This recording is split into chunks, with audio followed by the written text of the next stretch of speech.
Good morning, guys, and welcome to the podcast. I'm really delighted for today's guest, John Abrams from Massachusetts, and he is the author of From Founder to Future. He's going to talk to us all about the path to employee entrepreneurship, business, and I'm really happy to have him on and to discuss his work. So, John, welcome.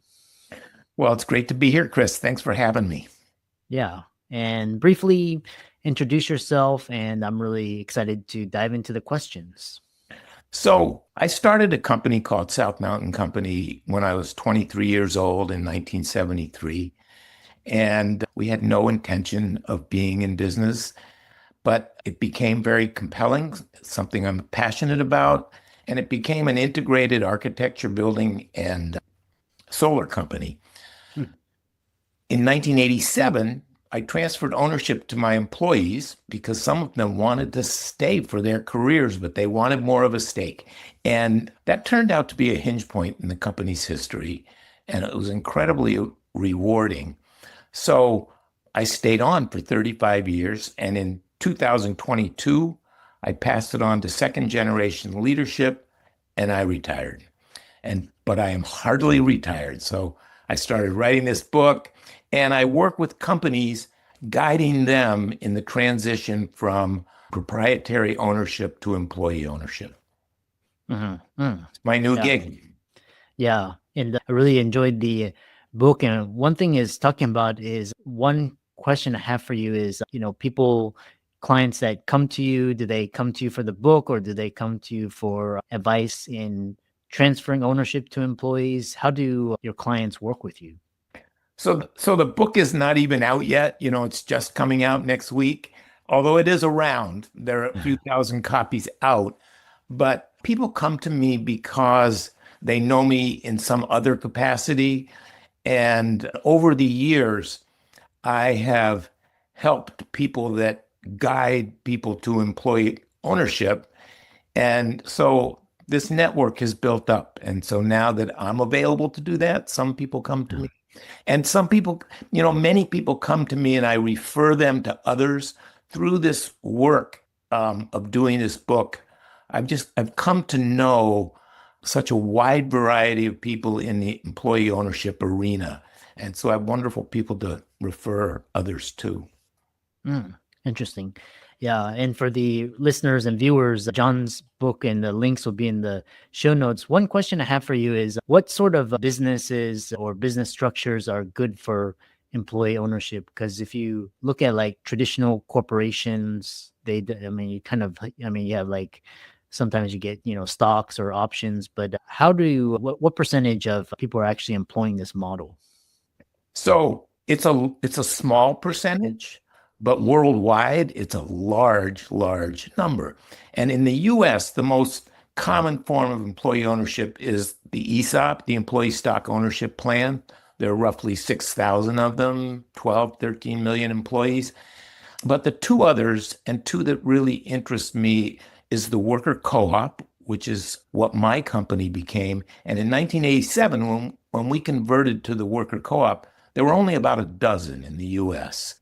And there are roughly 1,000 now, but worldwide, it is the most common form of employee ownership. And there are great concentrations in northern Italy and Spain. In Spain, there's a group of cooperatives, the Mondragon co-ops, that employ 70,000 people. So it's growing. And then there's a newer form of employee ownership called the Employee Ownership Trust, which is very common in Great Britain for the last 100 years, but it has just come to the US last 10 years, I'd say, but it's gaining great traction. Interesting. So there are real choices and different forms of employee ownership appeal to different people. Yeah. And so when you talk about different forms of employee ownership, what are obviously this is only 30 minutes, but, what are some of the factors or considerations when considering what type of plan to go with? First of all, I would say one thing, Chris, that in all three of the main forms of employee ownership, ESOPs, worker co-ops, and employee ownership trusts, every business is so different, and And founders, I mean, what is common, right now, and the reason I wrote this book is that there are 3 million small businesses in the US with over 55 founders. And all of them, there's a great transfer of wealth happening. Next 15 or 20 years, something's going to happen in each of those companies.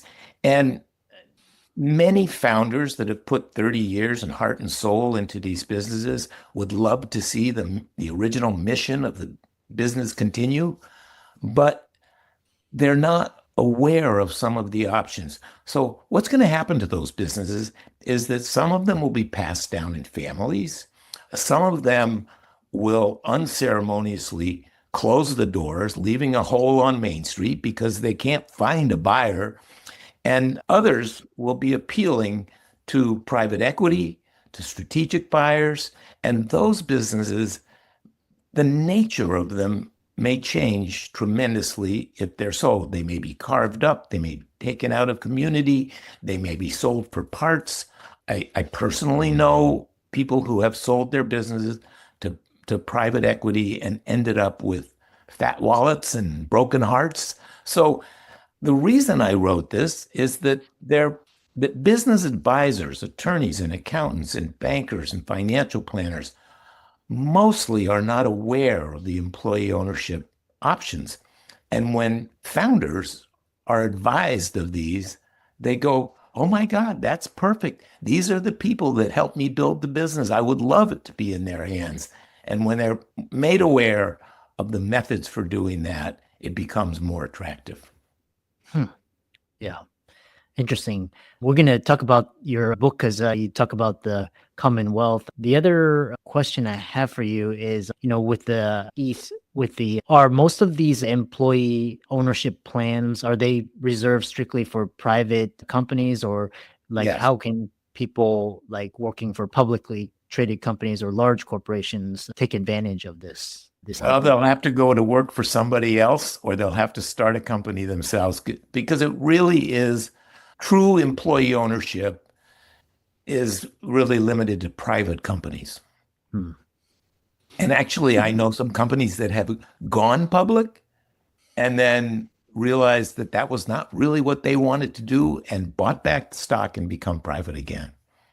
Seventh Generation is a great example of that. Yeah. So talking about your book, you introduced the concept of a Commonwealth company. And what do you mean by this? Well, what I really mean is it's based on 5 transitions that original founders can do. And one of those is the ownership, from proprietary to widely shared and accessible to all. Leadership, from the original founder to the next generation. Mission, unprotected mission to permanent preservation of purpose, embedding that in the company. Management and governance, from top-down control to participatory and democratic. And finally, impact, from business as usual to becoming a certified B Corp force for good.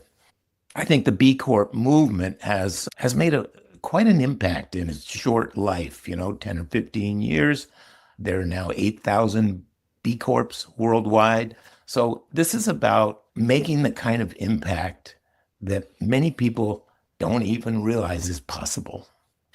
And you mentioned B Corp. I know some people, they've heard of S and C. What are the advantage of becoming a B corporation? So a B Corp is really a certification method where you go through an assessment to be able to call yourself a B Corp. You have to score a certain number of points.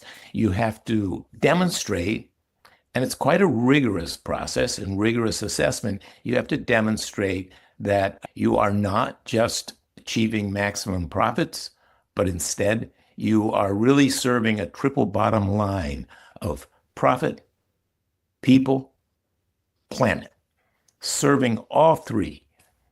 So that's the heart of the B Corp idea. And interestingly, B Corp was founded by a company called B Lab, a nonprofit actually. And one of the things they have done is they have made beneficial corporation legislation in I think it's 37 or 38 of the 50 states to date, so that you can register as a beneficial corporation, and that makes it that the business no longer needs to be strictly based on maximizing profit, but also social impact and social good is part of the purpose of the business. Interesting. So the other question I have is, going back to this idea of Commonwealth, and you talk about the 5 transitions that lead to a Commonwealth company. What are those 5 transitions? Those are the ones: ownership, leadership, mission, management and governance, and impact that I just kind of described.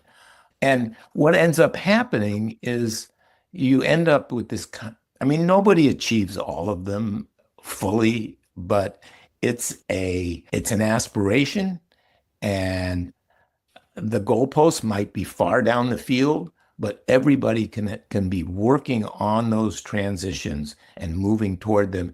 And then the Commonwealth Company, as I perceive them, they employ constant learning and improvement with generally loose steering and control to create continuity, to create longevity, to create resilience, to create impact, and to create equity. Interesting. The other question I have for you is, as employee ownerships, you talk about the positive impacts of our economy and our democracy. Why don't more businesses employ this form of ownership? Is it just they don't know, or just kind of the owners? Talk about why people are not doing this more frequently.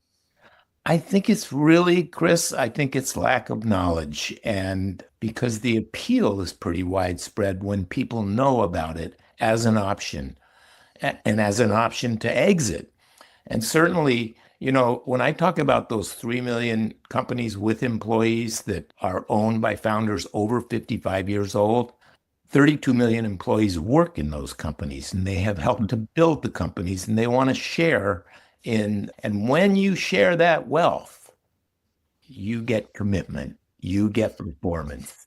And when you start to make a democratic workplace, it tends to spill over into people's lives and how they into their civic lives and how they act in community. It's really a way of spreading the democracy that right now is frankly threatened. These are bizarre times that we live in. In a certain way, I feel like this book is an antidote to the current American spirit, which I see as one of cruelty, not generosity, one of cynicism and resentment, not optimism and love. And obviously, that's a spirit that has bedeviled us at times in our history, but it's always been overcome by our better hearts and minds. And I'm certain that will happen this time too. So in a way, this book is an ode to the America to come, the one where we all share the bounty and the respect. And so that's the message. That's the story. That's the hope.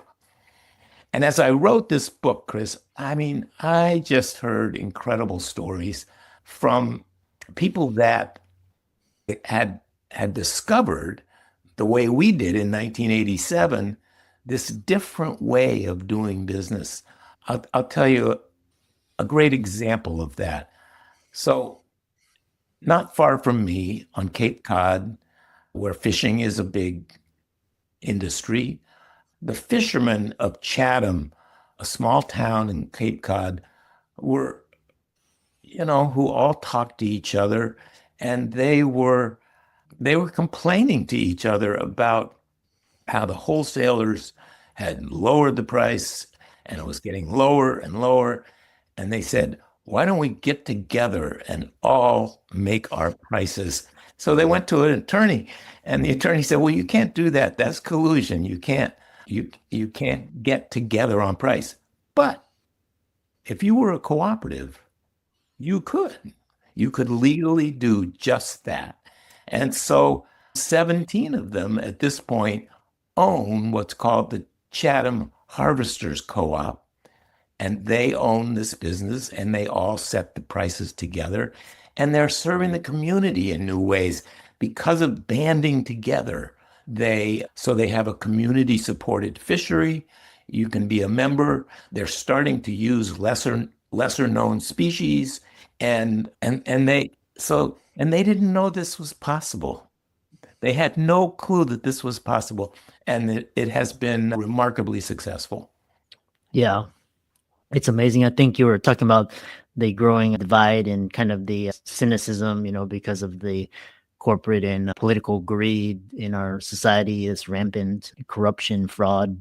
One question I have for you is, a lot of entrepreneurs, small business owners, they're listening or watching, and like they're still in the early stages. They're like, yeah, I may not, I'm not sure, once I don't know if I'm going to pass this business on to my family, if I'm going to shut doors or get acquired, or what the factors, like when should they start thinking about ESOPs and employee ownership plans? Should be even before they start the business, during, or when they meet a certain size? Talk about those factors and considerations.